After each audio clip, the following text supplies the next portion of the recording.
him not to forget. The blonde looked down and said that he thought that no one would screw up during work because they would not want to see this face. But Lloyd, with an incredibly disappointed face, said that he ordered them to stop because he was actually unpleasant. The sword master leaned on a shovel and asked what would happen this time, and he did not understand what they were talking about. The blue-eyed man looked at him intently and asked if he would say that all this time he was a genius of magical illusion, or if this magic trick was stolen from a black magician. The aristocrat looked at him with alarm and kept silent meaningfully and thought about what had happened unexpectedly and wondered if it would be harder for him to lie further. Then he put on a smile and asked which story he would believe more. The blonde lowered his head and said that the story about the magician was better and that he needed to wear the pendant to make the story more believable, to which he said that he would do so. Xavier threw the shovel over his shoulder and said that he would also stick to this version, to which he kept silent meaningfully. Lloyd looked at him with a calm expression and said that even if he could not answer all his questions, and then asked if he had any left. Then the knight, without moving from his place, said that his curiosity was not so important now, but what was important was. He slowly turned around and said that everyone in this county needed to be saved. Then the hero was very surprised and dumbfounded, but right after he smiled softly and thanked him in his head. Lloyd smugly pointed to himself and said that he would save everyone, and in his head he thanked him again for believing in him.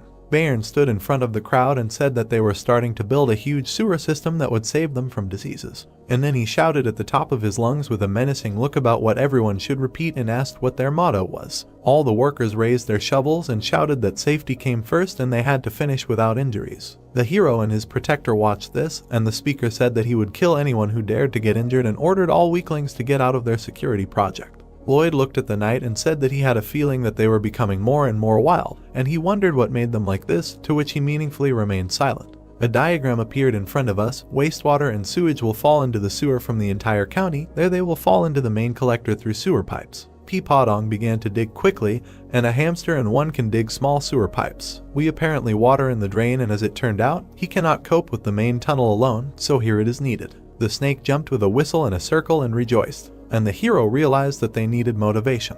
Baibong held his heart that was beating quickly, and then he began to throw the earth with a scream. It was a discharge of power. One of the workers accidentally dug the earth in the wrong place and was scared of the red light. An angry face of the gentleman appeared in the sky, scolding them. The workers at first looked at him with bewilderment, but immediately after they began to rejoice, because this is the face of the evil Lloyd who charges them to work. Faces began to appear all over the county, and the builders competed to see who could swear the most terrifyingly and funnily. But then the real hero approached them and shouted furiously for them to stop and asked why they were enjoying something that was supposed to scare them. Then he looked at his knight and said that they were really crazy and asked what made them like that, but he again remained meaningfully silent. A heavy rain began to fall, watering the roses on the hill. After long spring showers, the construction of the main sewer lasted 3 months. The toads enjoyed the rain and sat on the water lilies. While the builders worked, the protagonist realized that thanks to the guide, the construction of the main collector was proceeding at a rapid pace, and they began to move north very quickly. The sun's rays broke through the clouds. The roses blossomed and shone with moisture. The aristocrat stood near the cliff and pointed his finger into the distance, saying that the main collector should extend beyond that field, and there they would build a place for the destruction of waste. But then Bayern looked at him with a little concern and said that it was not far from the place where the mastodons settled,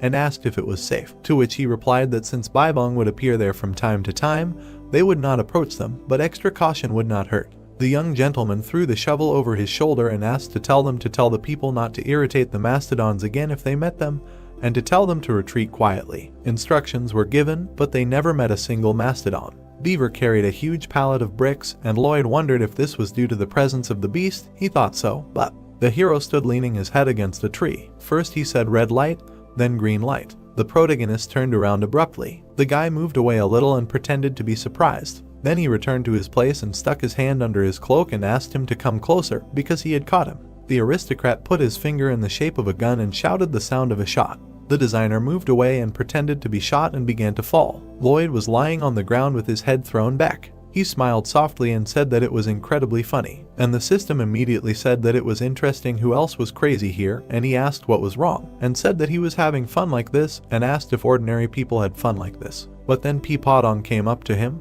looking sad, and he said that he looked so pathetic because he was having fun. But he began to explain something furiously. The hero became serious and asked what was so strange they found there. The workers gathered around the strange pit. Lloyd started to walk through the crowd and asked about what happened there. But then he became serious and frowned. At the bottom lay the corpse of a mastodon. The aristocrat went down to it and thought that judging by the degree of decomposition, it had not been dead for so long and it looked like someone had killed it and buried it here. The young lord frowned even more and wondered who did it and why. The beaver lowered his head to him and told him something, and the hero asked about the smell. The protagonist turned to his subordinates and said that they needed to dig a little more and everyone agreed. The people were digging and then one of them came across something strange. The reincarnated one looked down at the red light and was very alarmed. The corpses lay in a row, neatly stacked, and he began to wonder what kind of nonsense was going on. He covered his face with his hand and thought that this was not in the novel, only some habits of the mastodons were mentioned, but now he cannot be sure of anything, since more and more things began to happen that were not in the novel. Looking at the mountains of corpses, the protagonist thought that the only thing familiar to him was, and then he realized what it was. The guy imagined the chapter about the Namaran barrier where Xavier mastered the explosion and the black magic that appeared in this chapter. The mastodons began to glow purple and emit mana. Lloyd noticed this and thought with great alarm that he knew it. He immediately, with horror on his face, ordered everyone to immediately get out of here because the magic of the decomposition explosion was laid here. The bodies began to swell and glow even brighter. The workers ran in horror and looked back. A column of fire burst out of the pit. The running hero thought that the flames were rushing towards them and at this rate they would die. The heir turned around holding the shovel in his hand and thought that he would not let his workers get hurt. He raised the shovel and shouted as he was about to use the explosion, thinking that he didn't know if it would work but if he used the power from the skill to neutralize it. But the next moment, Baibong stood in front of him and covered him with his body from the explosion. Lloyd looked at it in horror and loudly called his name. The dragon saw a glow in the distance while cutting wood. He turned around and thought that the sound came from there and it seemed like a necromancer's magic and the explosion magic judging by the power was used on a corpse much larger than a human body. The red-haired man looked at it with displeasure and thought that this swindler seemed to be in trouble and thought about whether it was worth helping him and wondered if he even had such an obligation. But then something caught his attention. Xavier was running nearby. Then the red-eyed man returned to work and thought that it was obvious that everything would be fine with them since this monster was running there. Lloyd was standing below and trying to make his phantom wake up. The workers fell to the ground and pointed in horror towards the explosion, asking what it was. The hero walked around the pet and was very surprised. Many eyes were visible in the smoke and a chomping sound was heard. The mastodons walked one after another and chomped. Strange beasts ran across the field. The hero and his comrades gritted their teeth looking at these dead mastodons, thought Lloyd. Looking at the beasts running at him, he thought that they were buried deeper in the depths and awakened by the explosion. Just how many of them are here? The eyes of the dead beast glowed brightly. One of them opened its mouth and growled loudly. Lloyd watched as they approached him. He turned his head and shouted for everyone to run. The people rushed away from the herd. The hero gritted his teeth. Blank spread his arms telling his comrades that their last battle had come. Opening his mouth wide, he shouted that this was for the queen, her subjects, and the county of Frontera. The hero who ran up looked shocked and shouted at him to leave. Now they were running next to each other. Blank repeated the order to retreat. Gritting his teeth, the hero thought about what kind of land is here. What can be said about the behavior of the mastodons? Is there any strategy that can be applied here? How can they break away from them? Having escaped to Europe, he turned to his comrade and asked where they were, to which he received the answer that they were in the field. Once again, the hero opened his mouth wide and demanded that Peepodong detain them. The beast rushed at the herd. Meanwhile, the monsters were approaching him. Peepodong clenched his paws and frowned.